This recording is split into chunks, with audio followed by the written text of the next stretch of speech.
Alright, what's up guys? In this video we're going to pick up some more calculus here. This can be another integration practice video. We're asked to evaluate the integral e to the sine of x all divided by secant of x dx. So the best thing to do here is to use a trig identity, which I'll denote trig ID. And we're going to use that for secant. So remember that 1 over cosine of x. Remember that's just secant of x. So what I'm going to do is I'm going to replace my denominator, which is secant of x, with this trig identity. We'll simplify it, that way we can do a u substitution. So this is what happens. So we'll get e to the sine of x, and I'm going to replace my secant of x with 1 over cosine. Now recall that I can absolutely do this. This is the exact same thing because we know that secant of x is 1 over cosine. Now I'm going to simplify this even further so we can do a u substitution. So I'm going to simplify this down to e to the sine of x multiplied by cosine of x dx, and now it is in a form where we can now do a substitution. So let's go ahead and do it.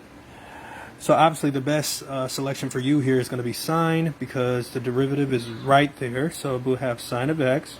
We'll then take the derivative of it. So the derivative of sine of x is cosine of x, but don't forget to multiply by dx.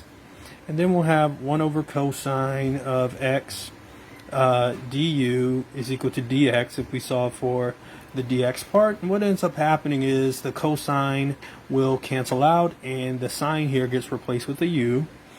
So now what we have is the integral of e raised to the u du, which we know is e raised to the u plus c. And all we have to do for our final answer is to just substitute back in u, which was sine of x, and then add a plus c, since this is a definite integral. So we got sine of x, that was u. So we just got to put that back in there and add our plus c. So your final answer for this integral, we're asked to integrate e to the sine of x all divided by secant of x dx, and your answer here is going to be e to the sine of x.